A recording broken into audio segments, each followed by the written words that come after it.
Good afternoon and welcome to today's virtual Lunch and Learn event, which is entitled FBI Cybercrime Briefing. My name is Ted Halsey and I'm your host for today's event. Let's first go over a few housekeeping items. All participants are in listen-only mode. Today's session will be recorded and circulated to all registrants. Thank you for joining for the live session. Your questions are strongly encouraged throughout the presentation. I'll be monitoring the Q&A log in real time and will be sure to ask our panelists your questions as we go along. Please make sure you use the Q&A tool and use the chat function for comments only. We look forward to your questions and input throughout today's discussion. Today's event is a virtual Lunch and Learn. We've provided each participant with a $25 DoorDash gift certificate. You should have received your unique code via email yesterday. Our goal is to allow you to enjoy a convenient lunch while listening in on today's discussion. If there are any issues with your gift card certificate, please contact me directly and I'll try to resolve it in real time. If you forgot about the gift card and you pack your lunch today, rest assured your gift certificate is active and hopefully you can use it at a later date. Now let me introduce our speakers. First up is Joseph Hooper. Joseph is our guest speaker for today's event. He is Supervisory Special Agent with the FBI out of the Phoenix, Arizona field office. Joe supervises the Phoenix Cybercrime Unit and is a frequent speaker to business leaders, companies, and organizations throughout Arizona. Joe's presentation is our main event. He will share the current trends and risks in today's cybersecurity landscape, and he will explore how cyber criminals are exploiting companies today and what you as leaders can do about it. Next up will be Michael Kokenauer. Michael is the sponsor for today's event. Michael is the founder and president of IT Synergy. Mr. Kokenauer has over 25 years in the IT field. Under his leadership, IT Synergy has built an impressive client roster and has experienced exponential growth. Mr. Kokenauer has been recognized as a Microsoft certified professional and is an 8-year Microsoft Windows Small Business Server MVP, as well as a certified ethical hacker. IT Synergy specializes in helping registered investment advisors manage their technology and cybersecurity posture. Michael and his firms helps RIAs manage their cybersecurity risks and stay compliant with SEC regulations. Michael will share some key insights into how RIA leaders can get started taking their cybersecurity and compliance approach to another level. So now let me turn things over to our speakers, and Joe, let me let you take it away. Okay. There you go. You should have control. Thanks. All right, so we'll get this fired up. Hopefully everybody can see that. Thanks, Ted. As Ted said, my name is Joe Hooper. I am the supervisor of the Cyber Squad here in Phoenix, and we cover the entire state of Arizona. I've got about 12 years of experience within the Bureau working various crimes. I've worked many types of investigations throughout the nation. I've been back at headquarters. I've been assigned overseas. So this is going to be, talking about our cyber task force and kind of what we look at and what the threats that we're facing as the FBI, not just here in Arizona, but nationwide. So when it comes to the federal government, it can be an alphabet soup sometimes. So I'm going to try and identify who does what down to a basic term as to what's going on, specifically when it comes to cyber investigations and cybersecurity. So domestically, the primary departments are Department of Justice and Department of Homeland Security, and FBI falls under the Department of Justice. And those are the two big actors for the federal government when it comes to cybersecurity and cyber investigations. So our lanes in the road are the FBI goes after the bad guy. We try and find out who did the bad thing. DHS is more in the mitigation and remediation side of it, so trying to help industry build up their walls, critical infrastructure, best protect their networks. The FBI usually comes in after something has happened and leads an investigation to figure out who did it. In addition to that, we also provide threat information to enhance DHS's efforts in mitigation and building up those walls and those fences. In addition to that, we also have the DoD and the NSA. They're more projected outside of the United States, but they're very valuable in collecting information and intelligence that we can use in our investigations and that DHS uses to help companies and organizations best protect their networks. So that's kind of just a broad overview of what the responsibilities and lanes of the road are when it comes to the federal government and cybersecurity and cyber investigations. Here nationwide, if you're not aware, the FBI has 56 field offices nationwide. Phoenix covers the entire state of Arizona. We also have cyber task forces in each one of those field offices representing over 180 different agencies, and that would be state and local police departments, sheriff's offices, and whatnot. We also have cyber investigators deployed overseas, which is something that I did prior to coming back to Phoenix. And they're usually assigned in either consulates or embassies around the globe. We also have a cyber action team that is some of our elite professionals that are able to surge at some of our most priority computer intrusion investigations. Additionally, for not just the nation, but around the globe, we have our Internet Crime Complaint Center, better known as IC3. And this is a service you can either call into or you can submit a complaint online by filling out a form on any type of internet crime activity. And then we have CyWatch, which is our 24/7 call center regarding cyber investigations and computer intrusions.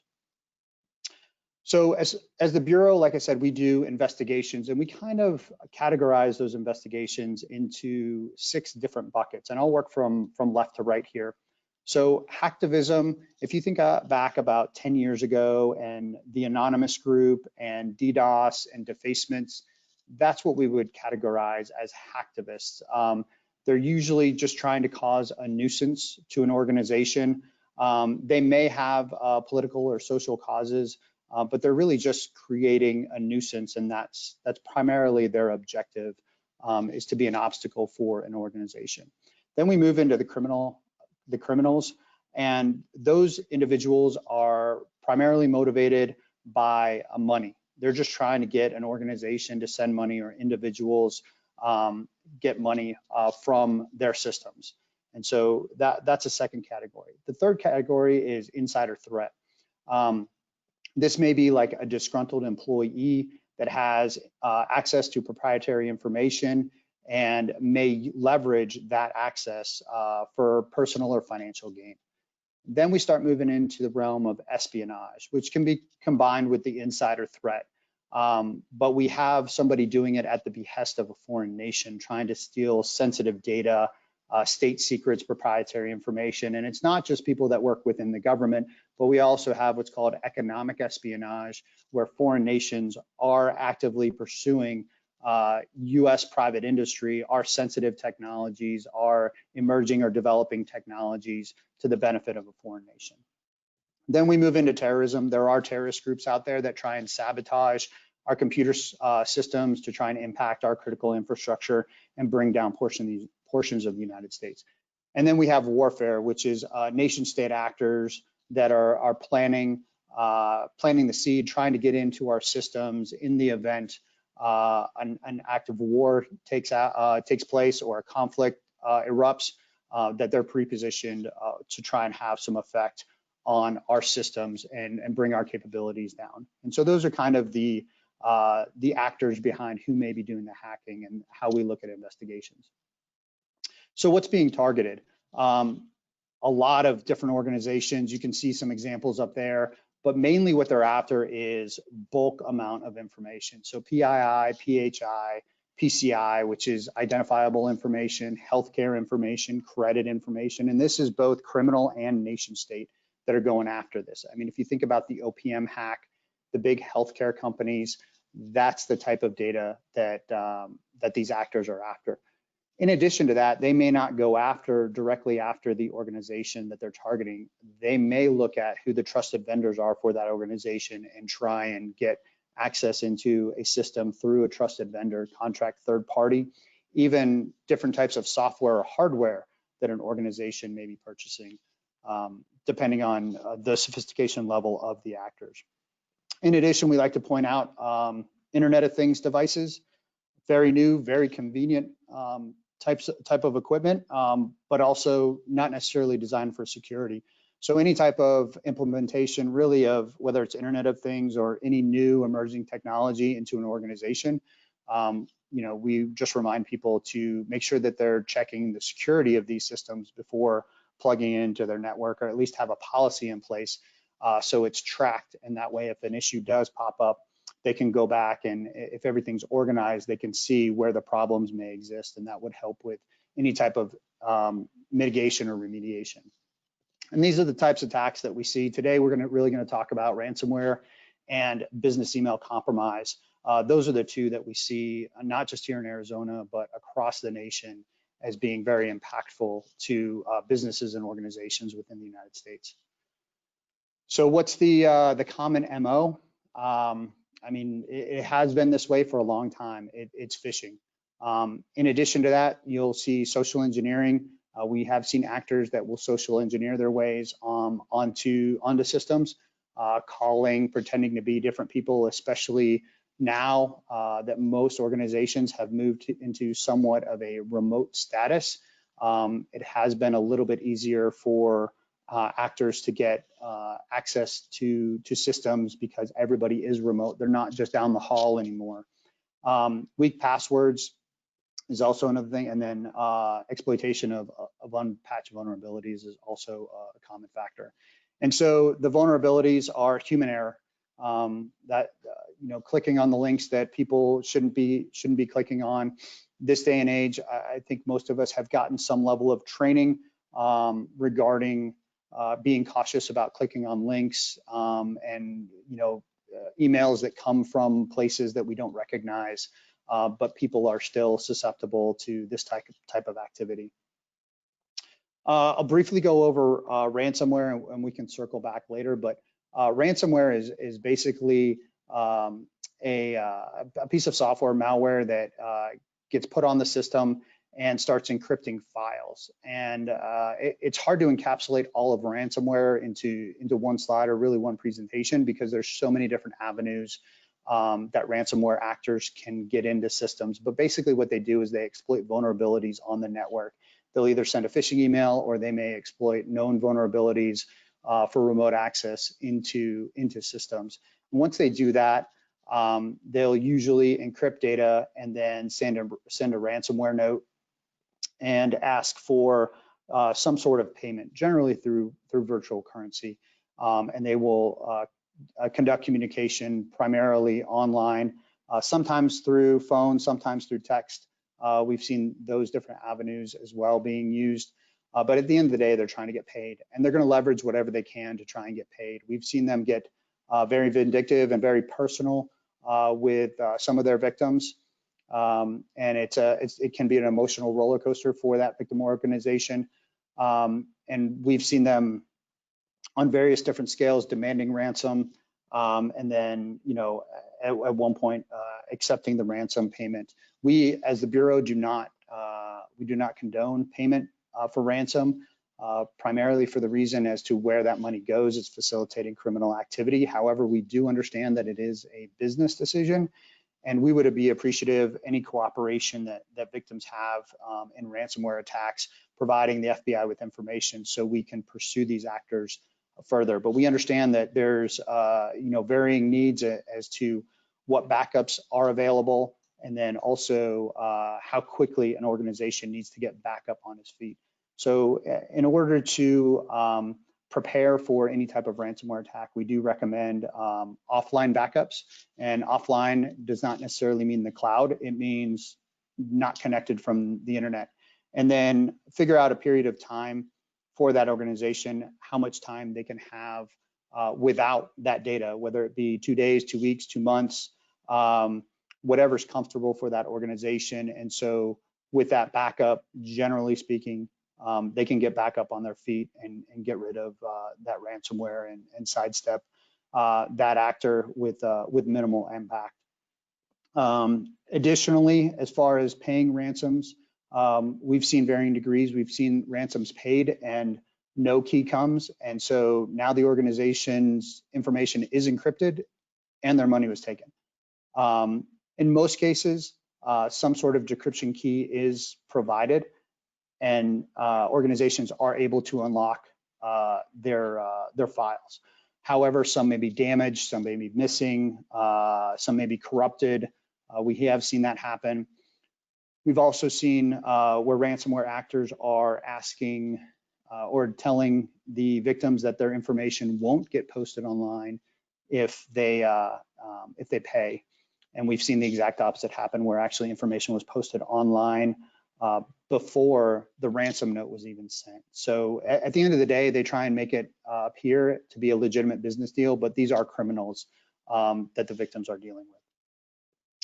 So protecting your systems, for the IT personnel, try and implement training and education within the organization. Keep up on patches, antivirus, anti-malware.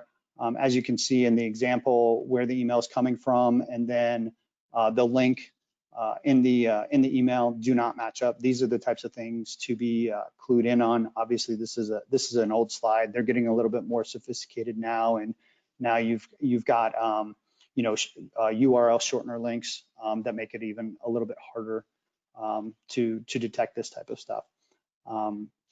But we like to see implement principle of least privilege. A lot of ransomware attacks, a large majority of the organization had administrator access, which for security reasons probably should not be the case. But businesses have the freedom to set up their networks as they see best fit. And like I mentioned before, backups are critical, and secure them offline. So what do you do if you're infected? Isolate the infected systems, gather the data. Again, we do not advocate payment. There are certain pieces of information that we are going to look for: payment information, contact information, IP addresses, whether it be through email, if it's coming through, if a phone number is given or a different email. Those are the types of things that we're interested in. And we don't advocate payment because it emboldens the adversary, and it could fund illicit activity. You can contact our office, and then we also have a National Threat Operations Center where you can submit information to our national office. So here's a quiz. Where would you find an expert in martial arts? Oop. So I don't know how many of you answered D. This slide works a lot better when we're in person, so I apologize for that. But it's actually, where would you find an expert in marital arts? So if you chose C, you are correct. But this is the kind of emails that are coming out now. They try and drive you to a specific answer to click on a specific link. So right here, there's the picture of the guy breaking bricks, and then in blue, a separate color, I put the Karate Dojo, obviously playing off of the slight difference between marital and martial. So which global city likely has the largest population of Spanish speakers? If you said Berlin, you're correct, because I asked which global city, and of the answers, Berlin is the only city. All the others are countries. So just a really simple example of how these individuals are crafting their emails, and they're using human nature and how we quickly go through emails to try and filter stuff out and get moving on with business. And they're trying to exploit our efficiency by doing that. So now into business email compromise. Business email compromise is basically the compromise of an email, or the spoof of an email from an executive to try and get money out of an organization.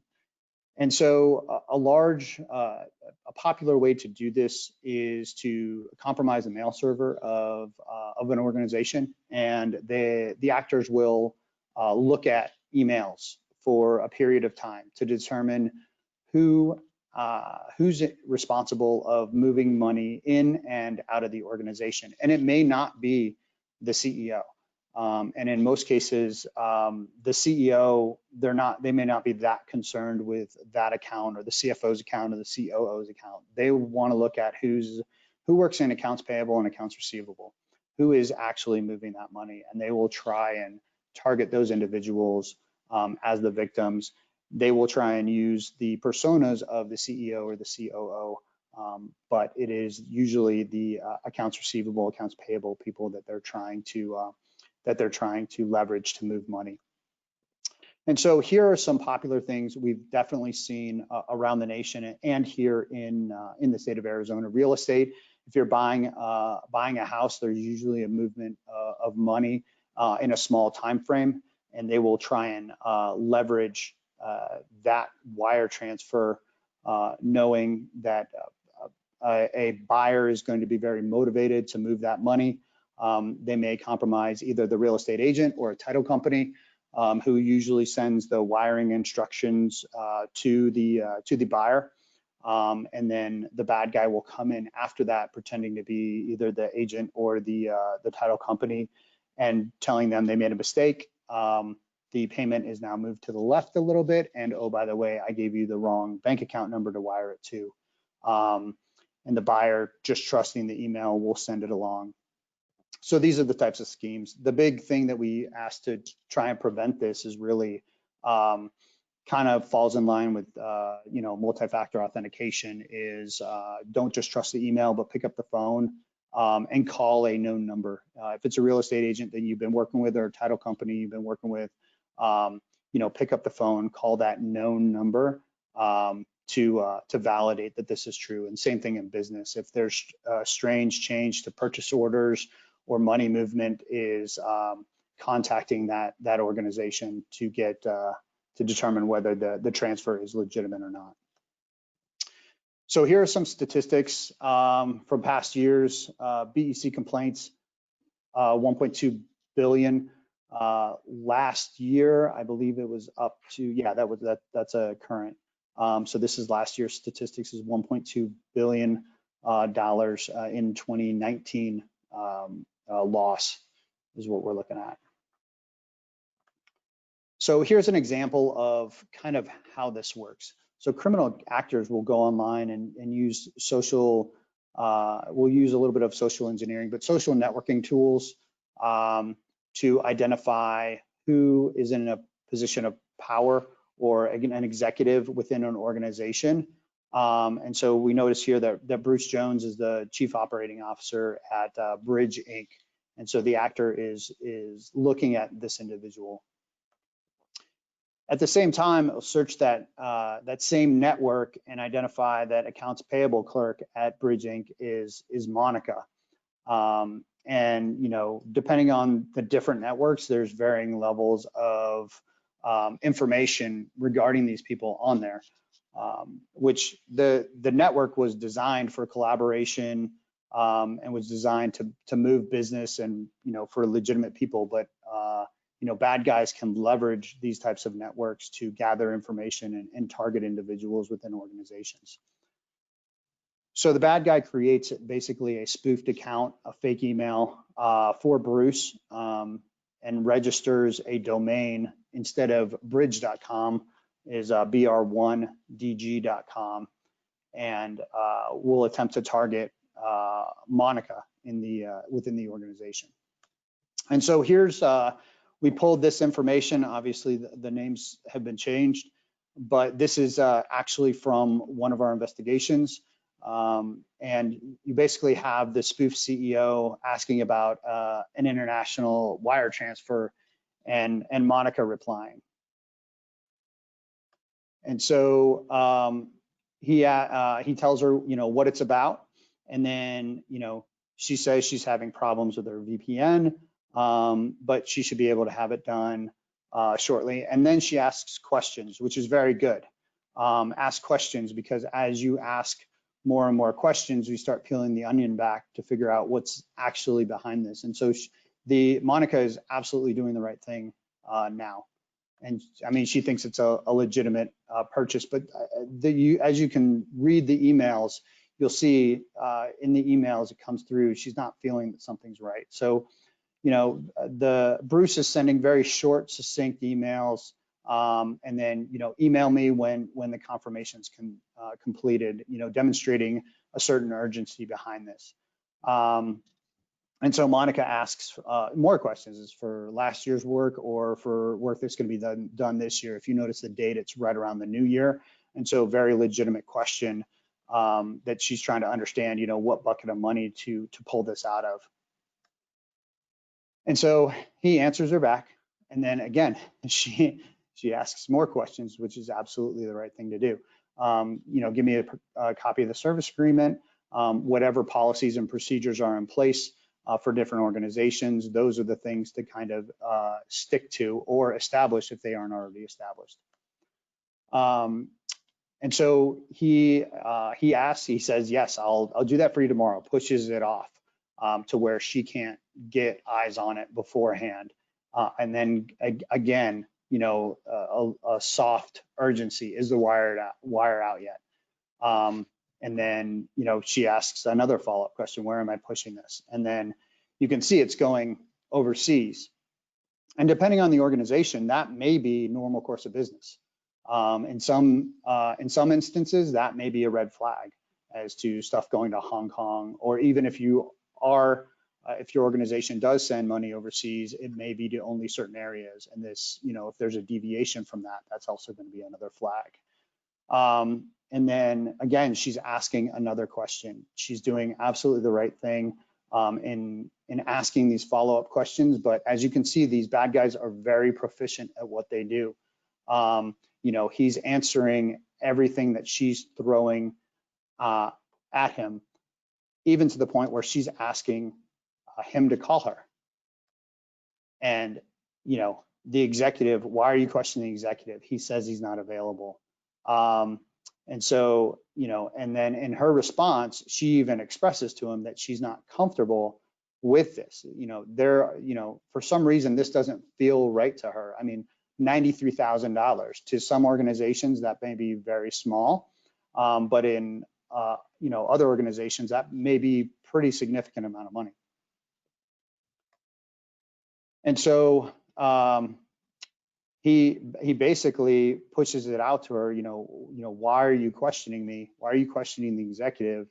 Can you do this or not? And at this point, Monica thinks her job's on the line. And ends up, as you can see the attachment in there, and ends up sending that wire. So we have, 18 emails back and forth over the course of a few hours. Monica doing the right thing, but these bad guys are very proficient at what they do, and she ends up sending that wire out. And so what happens when it gets sent out?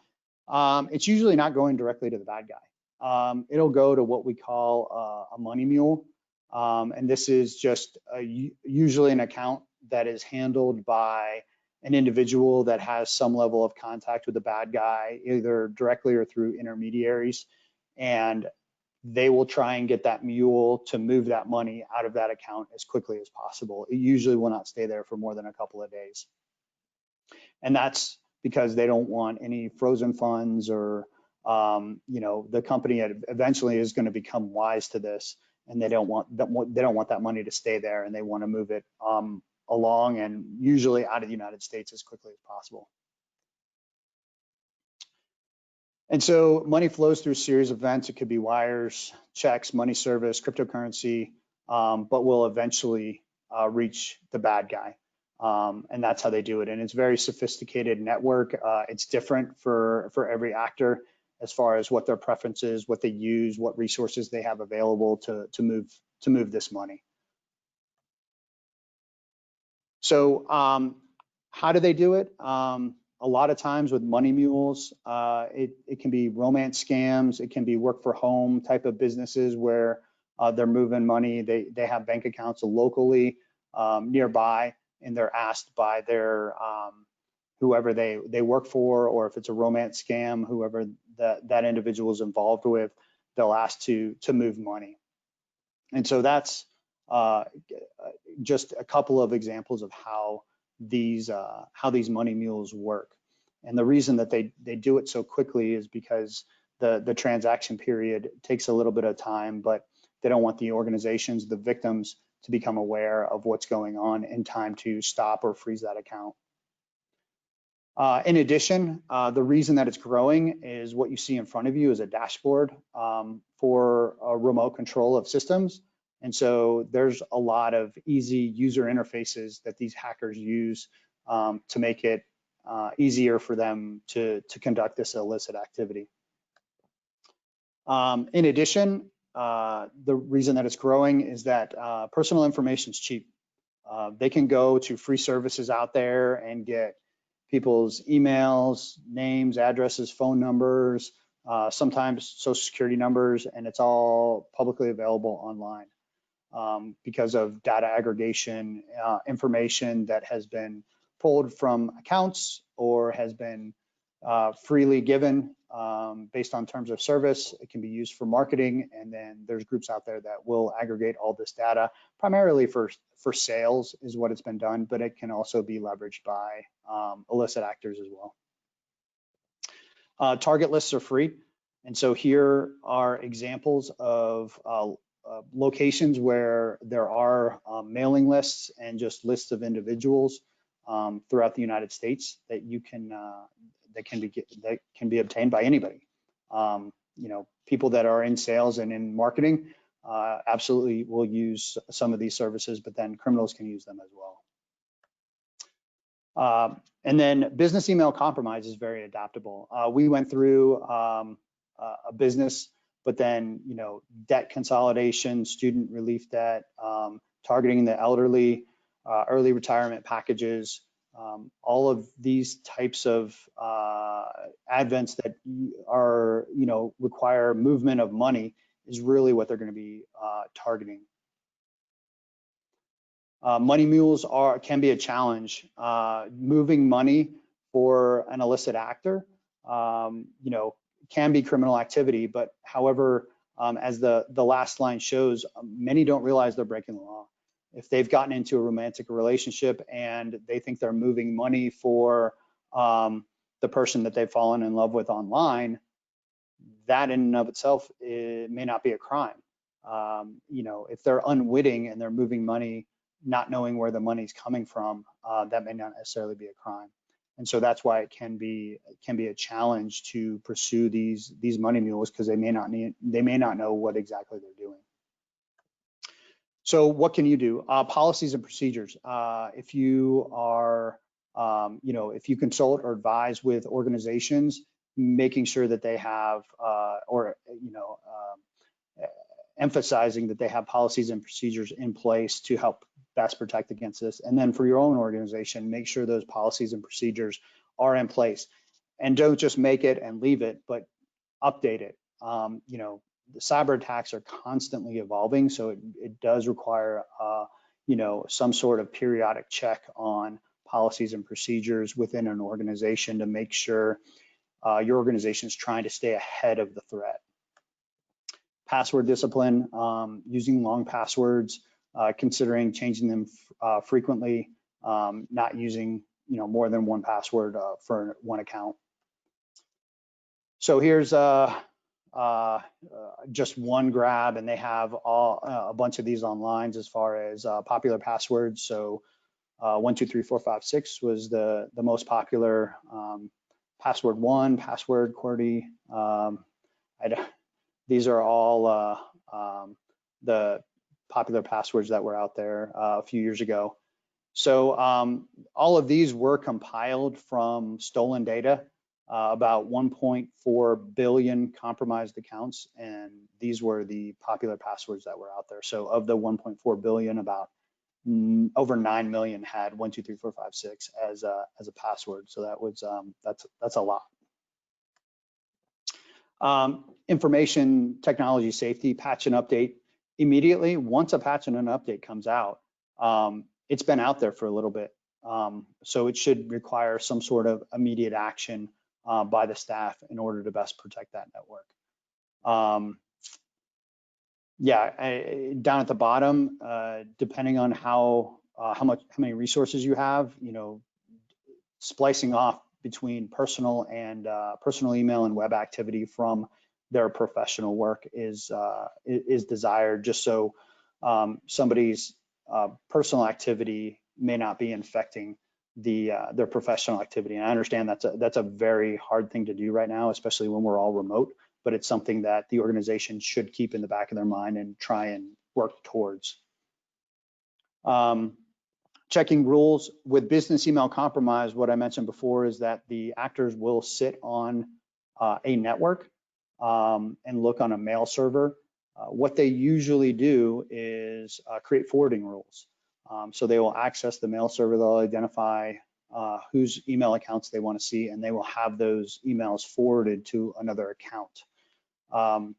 That may not be the first thing that an IT staff looks for, because they're going to look for what malicious emails the business email compromise came from, who tried to leverage it. They'll get those email accounts, maybe those IP addresses, and they'll try and block them.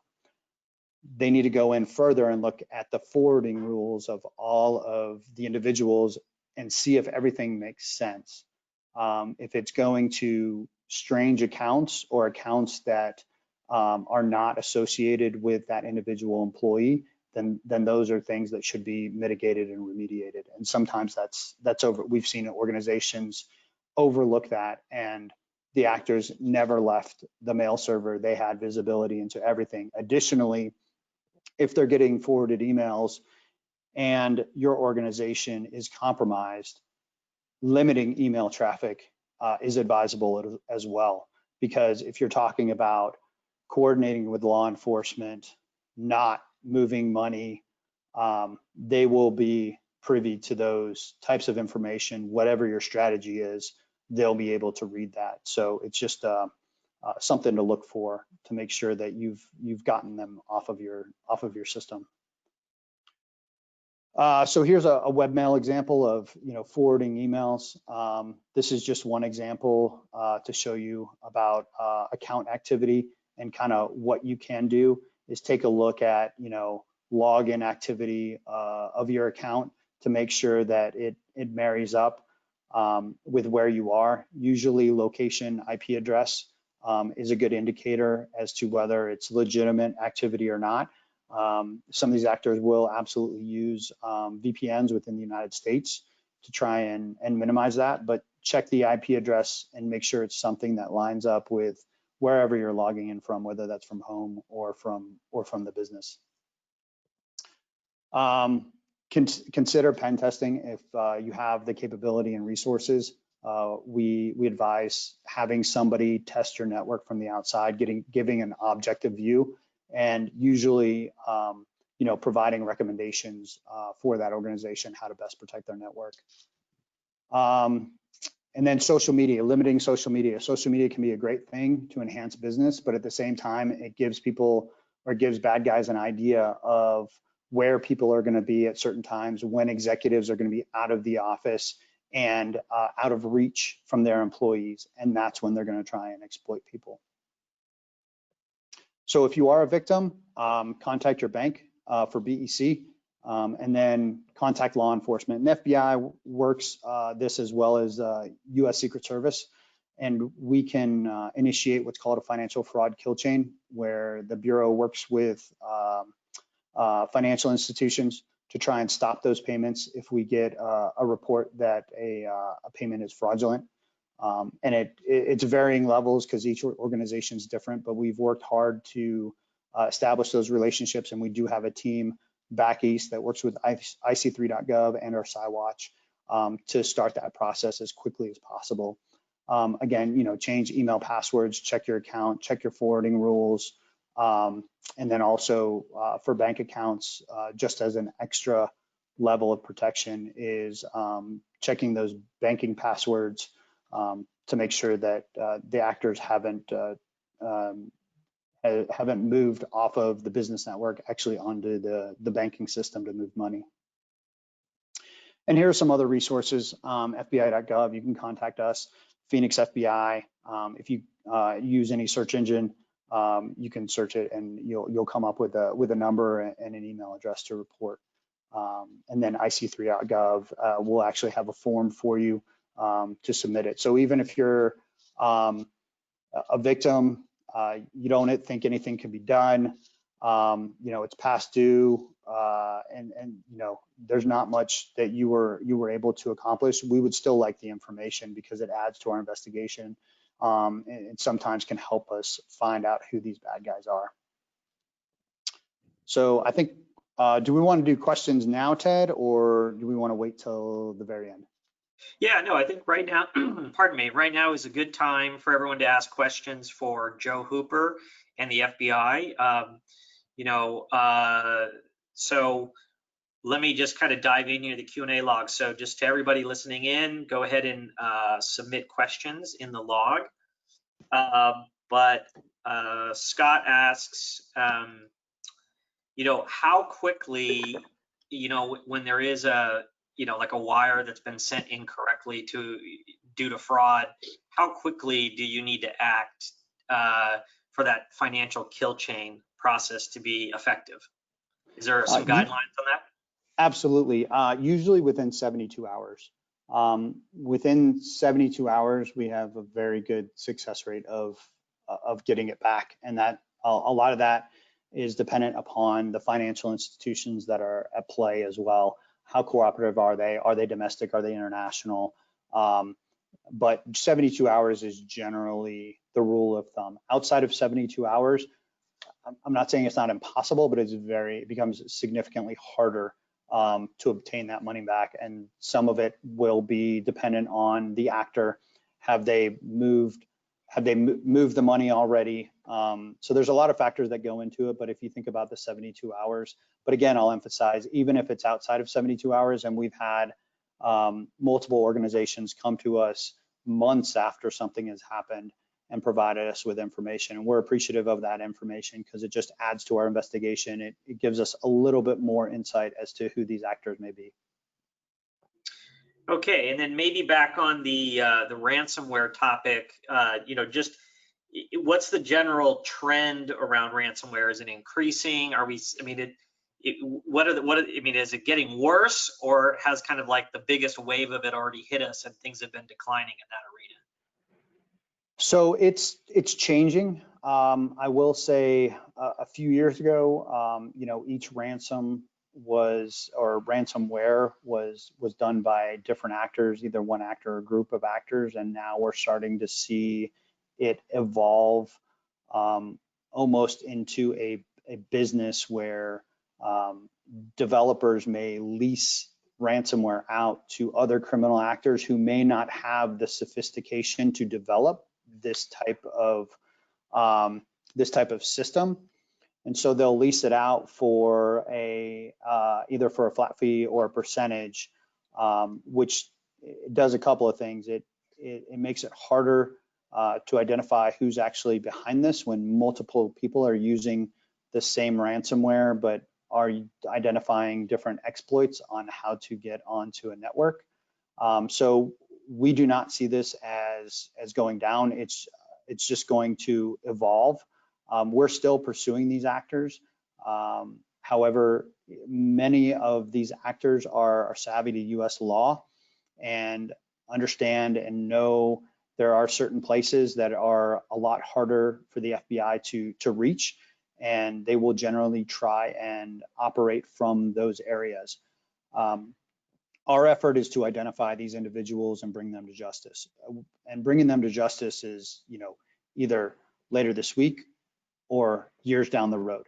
At some point, these people are probably going to want to travel, and that's when we would like to go after them, is when they are in an area where we're able to get cuffs on them. But in the interim, we try and get as much information as possible to pursue these guys, to identify them, to figure out where their operations are and who all is involved.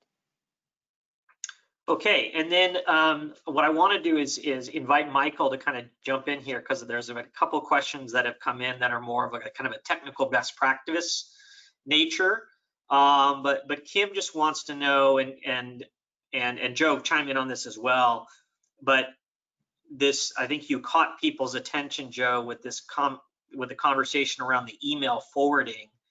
And I guess the question is, for folks who are either in security roles or compliance roles in our audience, where do you go to hunt down these malicious forwarding rules that have been put in place by the bad actors? I mean, is it at the server level? Is it at the device level? Do we have any insights into like kind of some of the tricks of the trade of the criminals, and or what you would do as an IT professional to try to ferret that out? Yeah, I can speak to that a little bit. A lot of our practice is focused around Microsoft technology, and I can tell you that there are specific tools that we utilize with a lot of our customers to where now those tools have the level of sophistication where they will actually send us an alert proactively when a rule is created. So whether that rule is created by a malicious actor or is a legitimate rule being created by the customer, we can now actually set up alerting across our customer environments that will tell us when those things exist. Like Joe mentioned, this is a part of our standard playbook at this point. When we encounter a business email compromise, that's one of the very first things that we look for is the existence of these rules. From a compliance standpoint, I would just encourage people to look into some of these tools where you can be proactively alerted of those types of things rather than having to go out and be reactive and hunt them down. Okay, and then just Debbie has a couple questions around proper use of email as a medium to send sensitive documents. I think this is probably near and dear to the hearts of everybody who's in the financial community on the line here. But, so Debbie asks, what is the best way to send documents electronically, really? Like, is it with email? And, are there, is sending a password protected PDF file, for instance, sufficient enough? Or are there better ways to do sensitive file transfer when we're aware that there might be prying eyes occasionally or bad actors who have broken into systems? I personally am not a fan of just sending encrypted PDFs through regular email. I would much rather see our customers, especially in the financial services industry, utilize encrypted email to transmit that type of information. Now, if you want to take a password protected PDF and wrap that in an encrypted email, kind of a belt and suspenders approach, I certainly would not discourage anyone from doing that. I just personally, my preference is not to see them send just a password protected PDF through regular email because, depending on how old the version of Adobe is, there's all kinds of variables that come into place that can affect how secure that is. And so by wrapping it in encrypted email, I think that helps to mitigate that risk a little bit more. And then you also asked about sending passwords. It literally, it's one of the things that keeps me up at night, drives me nuts. I have customers all the time emailing me passwords. Oh, I reset my password. Here's my password, that type of thing. Like, absolutely, under no I mean, you really should, when it comes to email, you really should assume that everything that you're sending is potentially being viewed by outside parties. You should never assume that just a regular email is secured in any way. Okay. Yeah, and I'll reiterate that. I mean, with the password protection, absolutely not sending stuff. And, we understand there's different circumstances where something needs to be sent, but if half of a password sent via email and the other part is communicated verbally over the phone, that's a possible Band-Aid fix, but that's not a forever solution. So yeah, that was the only thing I had to add to what Michael said. Okay, well, I think that exhausts most of the questions we had from this section. So Joe, thank you very much for setting the context and sharing with us some of the frankly crazy things that are happening out there, and some of the things that all of us are up against as business leaders with cyber criminals. I want to remind everyone, if you do have additional questions for Joe and the FBI point of view on things, we'll have another formal Q&A section in here in just a couple of minutes. But what I want to do now is turn the floor over to Michael. So let me do that. Okay. And Michael, you should be able to share your screen and share some additional points of view specific to investment advisors. Yeah, great. Thanks very much, Ted. So what I want to do is I want to continue on the theme of cybersecurity that we've been talking about, but I want to drill down specifically and get very targeted and very specific on how this all impacts the financial services industry, specifically registered investment advisors, and talk about what they need to be thinking about, some of the actions they need to be taking, and then also some of the specific things they need to be concerned about that possibly aren't as much of a factor in other industries. So let's go ahead and jump in and do that.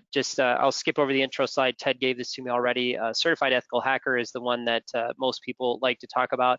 And what I say is it means I have all of the skills and powers of the bad guys, but I use my powers for good instead of evil. So just jump in. I'm going to give you a little bit of data and statistics. We're going to talk about some alphabet soup. The OCIE, and I'll explain what all these acronyms are, so we'll get to all that kind of stuff. And then I've got 7 cybersecurity foundations. So really my goal for today, what I want to do is I want to give our attendees some very actionable things that they can write down coming out of this webinar and immediately go back to their office this afternoon and kind of look at this as a roadmap of here's some things that we can start working on in order to up our game from a cybersecurity standpoint. So let's talk a little bit about some of the data. Most of what I'm talking about here is from the Verizon 2019 Data Breach Investigations Report. So Verizon puts out a very large, very comprehensive report every year where they look at aggregated data from across a variety of different businesses and industries. They do some of this from their own cybersecurity work. Verizon has a very large cybersecurity consulting practice. And in addition, they also aggregate some other industry sources they have in terms of some of this data. And then they compile all that and they put it together in a big report every year. For those of us in the cybersecurity industry, this is kind of required reading. It's almost like a Christmas gift when it comes out. We look forward to reading it every year. Lots of great information in there. So we'll jump into some information in the 2019 report. So back in 2018, which is what was reported on the 2019 report, about 10% of security breaches were in the financial industry, and 43% of breaches involved small businesses. So our work in the financial services industry is primarily focused around small and mid-sized businesses. So between the targeting of financial services and the targeting of small and mid-sized businesses, that means a large percentage of attacks we're targeting our customers. This is one of my favorite graphics in the entire world that came out of this Verizon report. And so let me just explain to you what we're seeing here. So we're seeing 4 different graphs, and the axis of the graph across the bottom is a time increment. So over at the left, we start with seconds, then we go minutes, hours, days, weeks, months, etc.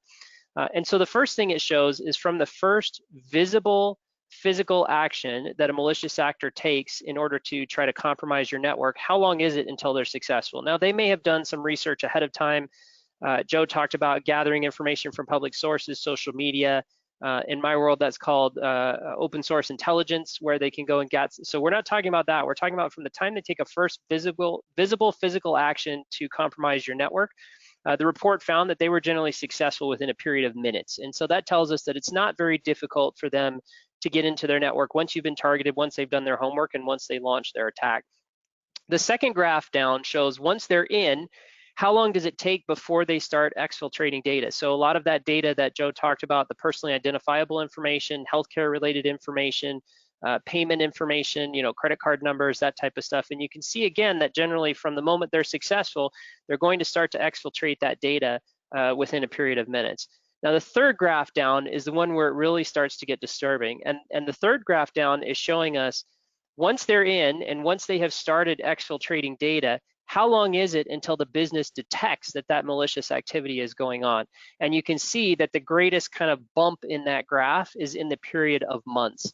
And so what this is telling us is that once they start an attack, they're successful within minutes, they begin to exfiltrate data within minutes, but we don't know about it potentially for months. And so Joe talked about, for example, a malicious actor staying resident in an email system to watch communications and see who communicates with who and who are the players and who has the titles and what's their style of communication and when do they communicate, all that type of thing. And the problem is they're doing all of that. They're resident in your network.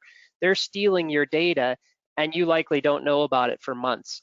And then the bottom one is just once you finally figure out that they're in there, how long does it take you to kick them out and clean things up? And you can see there, it's generally days. So that's not where the problem is. Really, the problem comes down to detection. And so that's really the thing that we need to worry about. And that's a lot of what we're going to talk about today from a cybersecurity standpoint. So let's back up a little bit. I want to talk about some of the alphabet soup and some of the agencies that are involved here. Obviously, Joe involved from the law enforcement side for the FBI, but let's talk about some of the regulatory agencies that have jurisdiction over the financial services industry. So the first is the OCIE, or the Office of Compliance, Inspections, and Examinations. The OCIE is the inspection arm of the Securities and Exchange Commission, or the SEC. So this is the division within the SEC that holds the folks that are going to come out and actually sit in your office or contact you to perform audits and ensure that you're complying with all of the financial regulations. So last year they did 3,809 examinations, which was actually a 2.7% decrease from the year before. However, remember, if we go back to last year, that we had 35 days without government funding, and so they weren't able to do anything for a little over a month as a result of a lack of funding. So down 2.7%, but I wouldn't really read into that very much as kind of a long-term trend. Generally speaking, if you kind of do the math on that and look at how many examinations they do, how many registered investment advisors are out there, on average, they're going to audit about 15% of registered investment advisors every year. And so again, if you do some math on that, that means on average, you can expect that you're going to get audited once every 5 to 6 years. Now, you know, that's not to say that the OCIE just kind of goes down the list and does people in order. And so you can absolutely count that every 5th or 6th year, you're going to have an OCIE auditor sitting in your office. They do apply some intelligence and some targeting to that. So for example, if you've been involved in some type of fraud, you're more likely to get examined more often. If there's been some type of activity or cause for concern with your firm, then you know they're going to target you. But you know you can kind of count on every 5 to 6 years is at least a higher likelihood that you're going to get audited. The good news here is that the OCIE puts out a memo every year that talks about what their examination priorities are going to be for the upcoming year. And so this is very helpful to us, especially from a cybersecurity standpoint, because they're telling us specifically where they're going to focus the majority of their energy when they do an examination. And so this really helps us as kind of a roadmap. So let's talk about what their examination priorities were for 2020. So the first one was information security. Information security is one of 8 priorities that they have for 2020. And obviously it's the one that involves us the most and the one that we're most concerned with. They've actually had cybersecurity as one of their priorities every year since 2015, and technology is a priority every year prior to that. So literally, since the day that the OCIE started putting out this annual memo talking about what their examination priorities would be, technology or cybersecurity or information security, which you could all kind of lump into one bucket, has been one of their priorities from the very beginning. And so the learning from that is you can definitely expect that if you do get an OCIE audit, your technology, your cybersecurity, and your systems are certainly going to be a significant part of that audit. So in this memo, within the area of information security, they gave us some very specific areas of focus. So the first one is governance and risk management. So governance, you know, what processes do you have in place? What documentation do you have in place? Are you following that? And then obviously risk management, which we'll talk a lot more about in this presentation. They're looking at, you know, how are you measuring risk? How are you controlling that? What conversations are you having around that? What are you doing to mitigate those risks? And how often are you updating that information? Access controls. And so what we're talking about here is, you know, do people have access? Joe talked a little bit about least privilege. So do people have access only to what they need access to? Not as in the example that Joe gave, where you had a system where everybody in the office had administrative rights. I can tell you from my standpoint as a hacker, that makes my life very easy when everybody has administrative rights. And so access controls helps us to kind of cut down on that and only give people the access that they need. Data loss prevention, or the acronym for this in the industry, is DLP. So going back to my slide earlier where we had the statistics where we saw that exfiltration started within a matter of minutes, data loss prevention is technology that can help to guard against that. So it can help to stop data from leaving the organization, and can also help even after data leaves the organization to continue to protect that data unless the person trying to access it is able to prove their identity and you've given them access through proper access controls. Vendor management is a huge one. Obviously, it's a focus of the OCIE and the OCIE examiners. It's also a very close to my heart topic because we are often one of these vendors that a financial services firm is managing. And so from the OCIE standpoint, what they're looking at here is, you know, are you properly vetting vendors? Are you asking vendors the right questions about what their security protocols are? You know, Joe specifically had on his slide a topic about, you know, asking vendors, what are you doing to ensure my cybersecurity? One of my great regrets is we put a tremendous amount of effort into not only ensuring that we're taking every measure that we possibly can to protect not just ourselves, but in turn our customers as well. But we've also developed a lot of documentation that describes our procedures and describes the protections that we have in place. And it is very, very rare that a customer actually asks me those questions or asks me that information. So I have this beautiful document that I have ready to send to a customer that talks about all of the things we do from a cybersecurity standpoint, and I'm almost never asked for it, which would indicate a failing in vendor management. So are you asking vendors the right questions? Training is certainly a focus. Joe touched on this a little bit. I think it's tremendously important too. Training on multiple levels, which we'll talk about, not just for end users, but also for the IT staff who need very different types of training in order to ensure that everything is being kept in check. And then finally, incident response and resiliency. So one of the things that we see across a lot of customers that we work with is that in the event, and certainly we hope that this never happens, but in the event that there is some type of incident, are they prepared to respond to that? Have they thought through ahead of time what's step one? The goal that we move towards with our financial services customers is whether literally or figuratively, we want to get to the point where they literally have a notebook sitting on the shelf that they can pull off and turn to page one and say, okay, we've experienced some type of a security incident, whether it's a business email compromise or ransomware or whatever else. Turn to page one, okay, what do we do first? And kind of lays out, these are the people that need to be involved, these are the people that we need to contact, this is how we're going to respond. And so that's one of the things that the OCIE is looking at as well.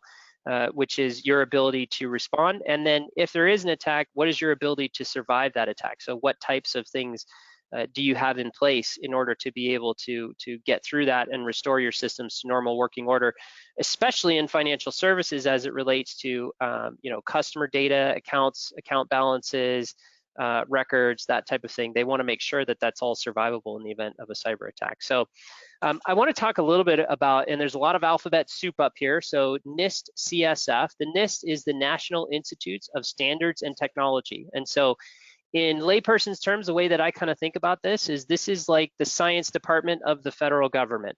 And so there's a lot of work that they do in terms of research and development. They also do a lot of work around standards and definitions.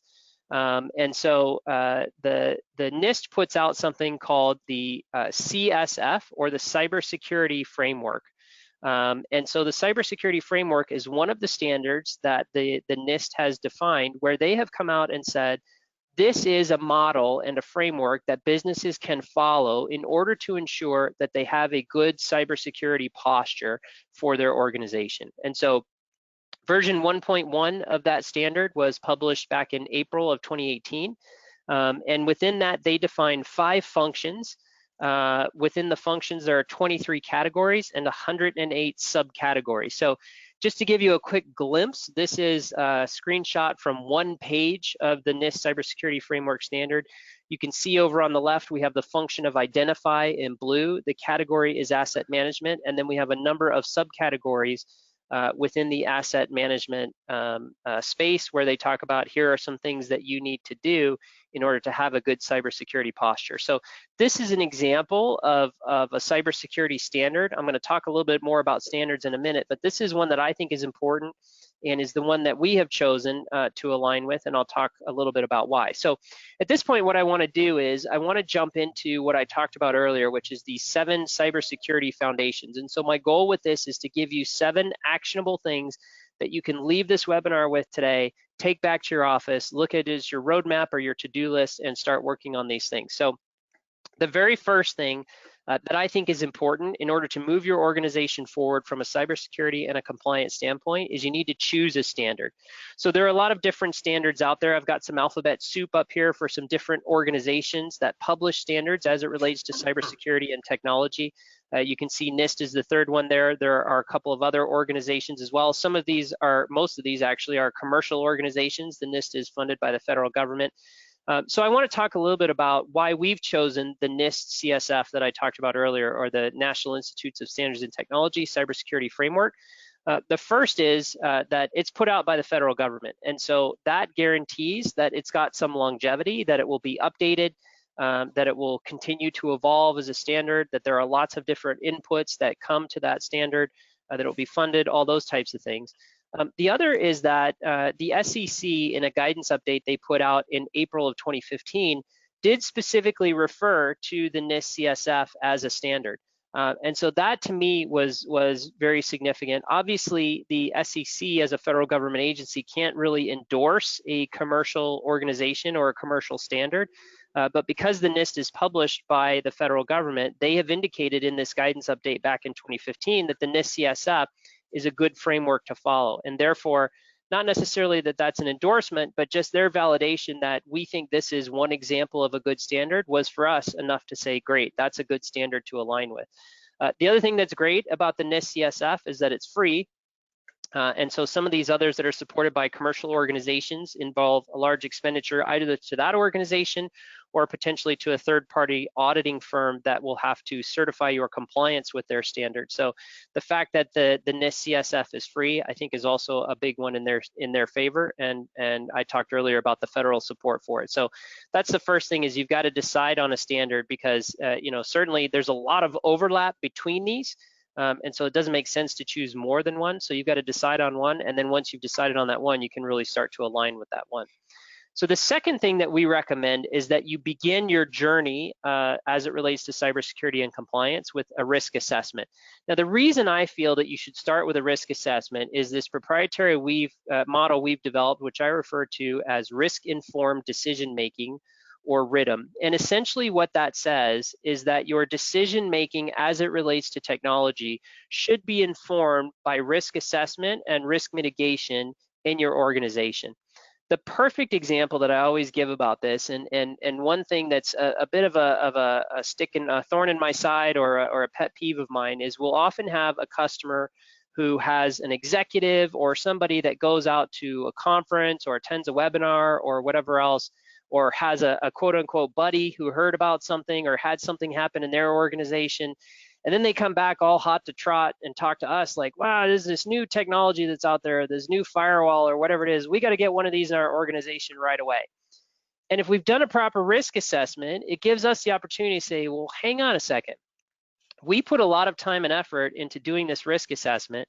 And from this risk assessment, we identified 15 different things that we wanted to address. And this firewall that you're talking about was number 15 on the list, but there are 14 other things ahead of it that we identified as being bigger risks than your firewall. So just because we heard about a buddy who got this new firewall and is having all this great stuff happen, that doesn't necessarily mean that that's something that we should go out and throw out the rest of our priorities and just go do that. And so by having a good risk assessment in place, that allows us to really kind of pause and say, you know what, let's put some thinking into what our priorities should be and then pursue those in a logical order. And so our risk assessment methodology, which I'm going to show you some examples of in a minute, and I'm also going to give you a link where you can download it, involves analysis of both tier 2 and tier 3 risks. And so I'm going to show you an example of this in a minute, but tier 2 is more of the environmental risk. So what does our physical security look like? What sort of antivirus software do we have? What sort of network monitoring do we have? Going back to my graph earlier, to detect that the bad guys are resident in my network. What are we doing to protect our information, et cetera? And then the tier 3 assessment is really where we look at systems, people, and processes that are in place in your organization. Because a lot of times those things have dependencies on the tier 2 risks. And so we've got to assess tier 2 first and then look at tier 3. So the perfect example is more and more businesses these days are moving key applications in their business out to the cloud. So obviously, like Redtail is an example in the financial services industry that's very prevalent, cloud-based application. Well, if your business is highly dependent on Redtail, if that's your system and that's where all of your customer data is, and you don't have internet access, which is a tier 2 thing, which you may not have internet access as a result of loss of power or your ISP is down or whatever else, those are all tier 2 risks, but you've got this tier 3 system that's dependent on that. And so it's important to look at both of those things. We also feel that it's important to revisit your risk assessment on an annual basis. Hopefully when you do the risk assessment, which I'm going to show you in a minute, you'll come out of that with a list of recommendations. And that kind of gives you your marching orders for the year that feed into a technology strategy plan. So you can kind of say, okay, these are the risks that we're really going to focus on this year. But then what you need to do is circle back every year, because hopefully you've addressed some of those risks. And so some of the scores will change, and now some new things will pop up to the top of the priority list. And now you've got some new marching orders to kind of look at in terms of what you should be addressing next. So what I'm about to show you, you can get a free copy of at itsynergy.com/risk. So you can just go out and sign up. And so let me switch over here and show you some of just some examples from some of our risk assessment data. So this is an example of a blank risk assessment. And so we start out, we have an introductory page, some instructions that go with it. We have a tab where we record key assumptions related to a company when we're doing a risk assessment. So for example, we may have a multi-site company, and we may be doing a risk assessment just on their main corporate site. Or we may assume that, you know, there's certain aspects that we're going to ignore or whatever else. So we document all of our key assumptions. The tier 3 tab is what I talked about earlier. Those are kind of the environmental type risks. You can see that we've got our assessment pre-populated with a lot of different things here. Even some notes where we talk about, you know, encryption key management, end of life of software, all these types of things. And so what we do for each line item here is we assign a score between 0 and 10 for both probability, which is how likely is it that this thing will happen in our environment, and then impact, which is if it does happen, how significant is that for the business? And so in the example I gave earlier, if your primary line of business application, like a Redtail, is housed in the cloud and your internet goes down, then that's going to have a large impact on the business, because now you can't get to your main system. And so that's what probability and impact are. We take those two scores and we multiply them together to get an exposure score. And then what we do is we have this notes section where every time we assign a score, we record very detailed notes about what is it specifically in your environment that led us to assign those particular scores. Once we've got all that information filled out, we can sort in descending order by exposure, and it'll tell us what our greatest risks are. Those pop up to the top. We then move on to the tier 2, which is, as I mentioned earlier, the service, application, and process. So we list out what are the key processes, people, applications that are specific to our environment. We go through the same exercise of assigning probability and impact. We also have the ability to do both upstream personnel and downstream dependencies. So an upstream dependency is what is something that comes later that's dependent on this application working. A downstream dependency is, you know, the other way around, what comes before this. And then we also have recovery point objectives. So how long can we be without that system? And recovery time objectives. So that helps us determine recoverability. And then, you know, we do a little bit of math to calculate what's the all the dependencies, what's the exposure score on all those. We come up with a factored exposure score.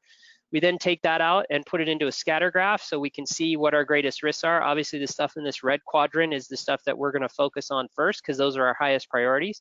And then out of that, we come out with this list of recommendations. And so let me just show you an example here of sample recommendations. This was from an actual customer engagement. So this is kind of the result of the risk assessment, is we come out with some specific recommendations based on whatever bubbled to the top of that risk assessment. So we give our recommendation a little bit more of a detailed description. We call out specifically which risks we're addressing with this particular recommendation. And then we talk about what's the impact on users. So sometimes we may be changing the way that people work.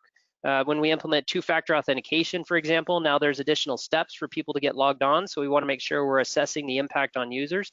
And then, of course, the cost that might be associated with any of these recommendations. And a lot of times when it comes to mitigating risk, there's no cost associated with mitigating it. We may already own the tools, or we may already own the technology. It may be just a matter of changing business processes. So that's kind of an example of our risk assessment process. So let me flip back to our PowerPoint here. And again, you can get a copy of that information at itsynergy.com/risk.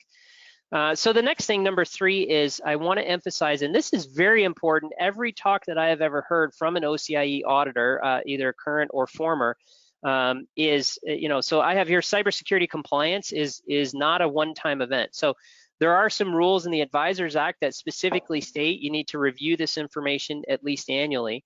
And you want to keep notes when you do that annual review, and keep an audit trail from that. And what the auditors are looking for specifically as it relates to the annual review is reasonableness and effectiveness of implementation. And so one of the things I hear from OCIE auditors, especially the former OCIE auditors who are now, you know, doing education and that type of thing, is that they are very, very focused on one of the things that they absolutely positively do not want to see is they do not want to see that you wrote a bunch of policies 6 years ago, put them on the shelf and called yourself good and said you're compliant. They want to see that you did not just take a template and do a file save as and put your company name on it. They want to see that you put some real thought and effort and have a policy that is specifically designed for your organization. That's number one. Number two, they want to see that you're actually doing whatever it is you've said in that policy. So you can have the most beautiful, perfect policy ever that talks about all these things that you're going to do related to compliance and cybersecurity. But then if you're not actually following that, and if you're not actually enforcing that policy, that's not going to make the auditor happy. So they want to see that you're actually doing what you say you're going to want to do. And then lastly, they want to see that those documents aren't stale. So they want to ensure that you're actually doing an annual review. And they want to see when you do that annual review, what happens during that annual review. So like in our case, what we do with our customers is we house that information in Microsoft SharePoint, which automatically does version control. And so here's an example of the version control that we do, where you can see every single time that the document is modified, it increments the version number, it records the date and time, it records who it was that modified the document, and then we also have the ability to put in comments. And so we can take notes around, hey, when we were updating our incident response policy, we discussed the fact that, we had a new cybersecurity policy. And so we updated page 3 that has the contact information for our cyber insurance policy, the new carrier, et cetera. Like they want to see that you're actually putting thought into this every year. And so having some type of a version record like this can help with that. Next thing, we've talked about education. Joe mentioned this specifically, and it's funny because I've got the exact same thing in my slide. The easiest part of any system to hack is the human being, and the way to combat the hacking of human beings is through education. As I mentioned earlier, it's my belief that you need to have separate lines of education for IT staff and end users, because IT staff generally has a higher level of access than most users do. They've got administrative access, they've got all kinds of important passwords, access to firewalls, networking devices, all that type of thing.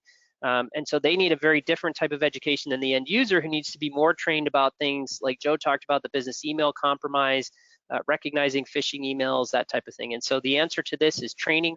That needs to be at all levels. It needs to be ongoing. And just like we talked about earlier with the documentation, you also need to test the efficacy of the training. And so here's some example screenshots from some of the systems we use as part of our compliance work with financial services customers. So we actually conduct phishing testing. And then we can get lots of data here on when we send out phishing emails, so we can look at, how many emails did we send, what percentage of people clicked, what percentage of people actually opened the attachment. And obviously with these tools, we can then go back and see specifically who clicked on the attachment, not so that we can call them out and embarrass them, but what we're really trying to do is target that person with some additional education and teach them, hey, here's why you shouldn't have clicked that. Here's the things you could have looked at to recognize that this wasn't a legitimate email, and here's what you can do going forward in the future. And we also utilize some tools as well that allow users to report to us suspected phishing emails. So there's a button they can click in their toolbar so that we can investigate those things. So that because that's one of the things that we encourage people to do is always, always, always contact us. Let us look into this stuff, because we can oftentimes recognize something that's not legitimate, even when it's a little bit more difficult for users to see that. And then your training, specifically from the OCIE standpoint, they want to know, again, not just that we've said, yep, we're going to train our users and we signed up for a training program. They want to see we're actually running training programs. We're keeping track on who's completing these training courses. And they even want to see potentially disciplinary action for the companies that we work with that are the most serious about their training programs will write up staff that does not complete their training on time. They will not let it go. And so this kind of data, if you can show this to an OCIE auditor, is exactly the type of thing they want to see. The next thing in terms of our foundations is assume breach. So this is a methodology within the cybersecurity world that's kind of a current best practice. And basically what it says is you need to assume that the bad guys are in. There is no perimeter. So in the old days, we always used to, let's get a fancy firewall and let's make sure everybody's locked out from the outside, et cetera. Today, the methodology or the thinking in the cybersecurity world is more that you need to assume that the bad guys are in your network. You're not going to be able to keep them out. And so instead, where you need to focus your efforts is on detecting that they're there, detecting if data is leaving your organization that you don't expect to leave your organization, and if there is an attack, containing that attack quickly. And so if you think about it, from my standpoint as a good guy, if a bad guy tries to attack my organization, they could try to launch an attack 1,000 times a day, and they only have to be right once to be successful. Whereas me as a good guy, I have to be right 1,000 times, because every single time they try to attack, I have to detect that and block that. And so the odds are clearly in their favor, and that's why you've got to assume that they're going to get in, and focus your efforts instead on figuring out that they're there, kicking them out, and making sure that they don't steal any data once they're in there. The sixth one is to clearly define responsibility. And so certainly as it relates to IT vendors, you want to make sure you have a detailed scope of work for what the IT vendor is responsible for and what they're not responsible for.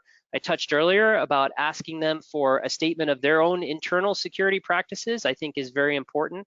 The internal staff, develop an accountability chart. Who's responsible for which areas? Make sure you assign it to specific people, because if it's not assigned to a specific person, if everyone's accountable, no one's accountable. And so you've got to assign responsibilities to specific people. And then also ensure that you're compliant with standards. And we've talked a lot about the NIST CSF.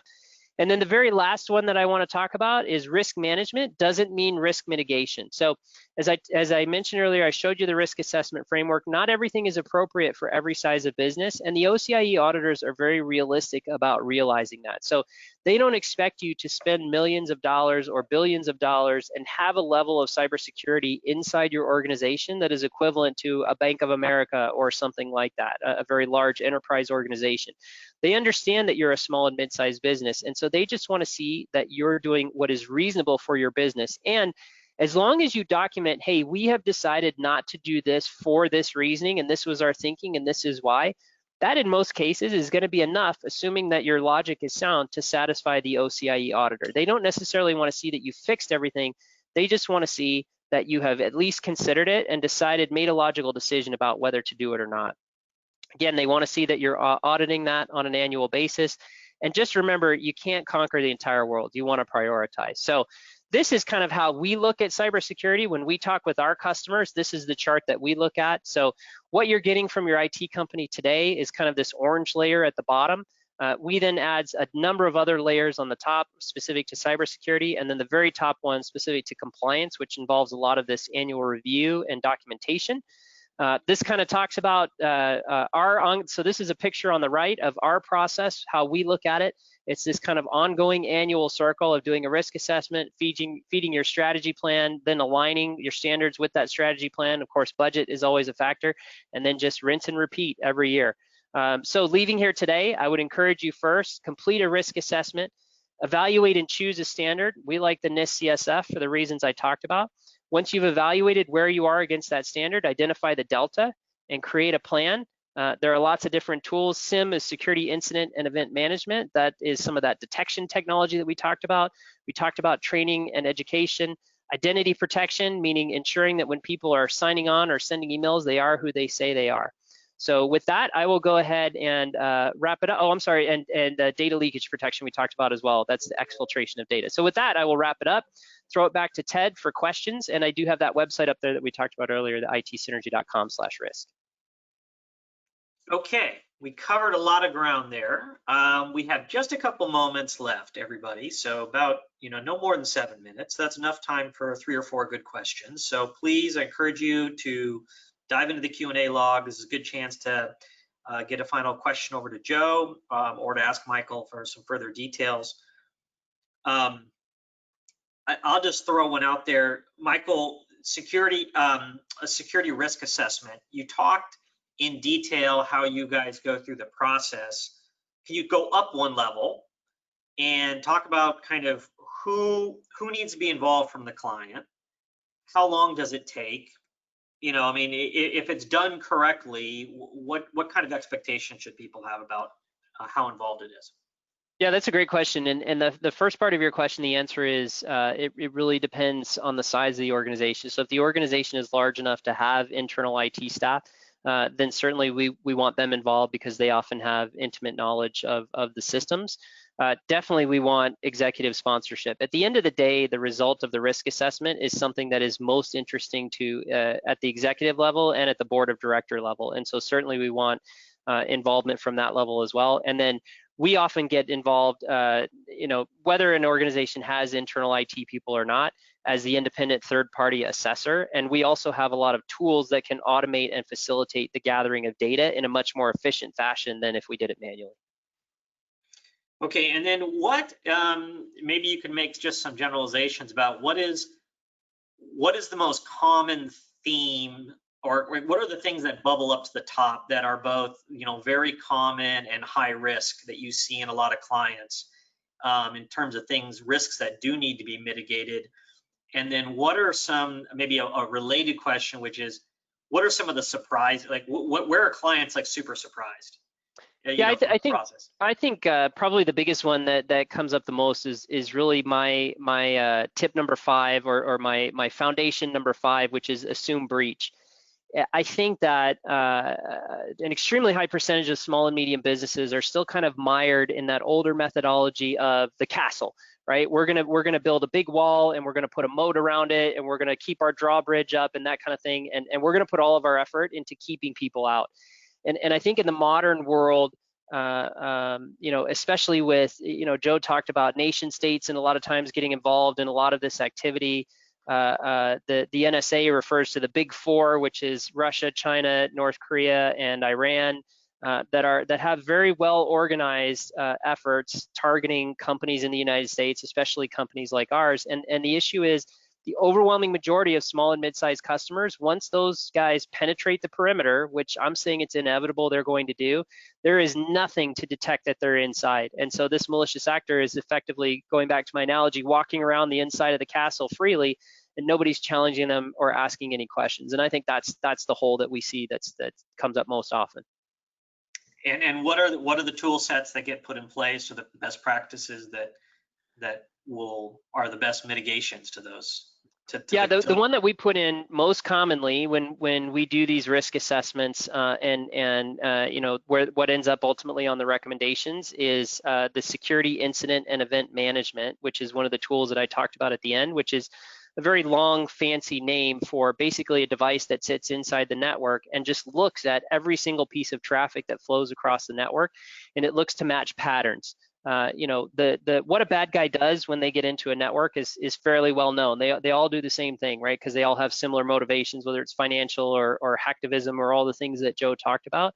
And so because we know what they're going to do, we know the patterns that we can look for. And so we have this tool that just looks at all the traffic on the network and looks for matches with that pattern, and then escalates that to a company like us so that we can react and mitigate that. Fantastic. And just in your experience, how does somebody engage to have a risk assessment done? I mean, what's the process to get started? Yeah, you can, I mean, it's like anything else. You can go the do-it-yourself route. We give away some of that information at itsynergy.com/risk. The issue is in small and mid-sized businesses, honestly, they just don't have the resources with enough technical knowledge to truly do a proper risk assessment. And so in the overwhelming majority of small and mid-sized businesses, they'll just engage a firm like ours because we can come in and dig in very deeply from a technical perspective, and also offer them an outside perspective. So, even if they do have internal people, sometimes it's good to get kind of an external validation of what you have going on. So we can dig in very deeply to gather that information and walk them through step by step the process of completing that risk assessment. Okay, well, fantastic. So I think all of our attendees today, tons of great information. Hope you all took great notes, but we will be sharing, a question came up a couple times, we will be sharing a recording of today's presentation with the folks who registered. We will be sharing copies of Michael Kokenauer's slides. And we will also be following up with another link to that where you can go download the risk assessment framework to look at that with your own team. So those are things we're going to follow up with. And I just want to thank everybody for making the time, for 2 great speakers, very educational. Cybersecurity is a topic where things are always changing, And so you really have to make time as a leader, I think, to stay on top of these topics and really think about the risks that your organization does face and what you should be doing about it. So with that, I want to thank Joseph Hooper from the FBI. Joe, thank you very much for sharing. Thanks for having me, I appreciate it. And Michael Kokenauer from IT Synergy. This concludes today's virtual Lunch and Learn. Thank you, everybody. Stay safe out there, and we look forward to seeing you on a future event. Take care now.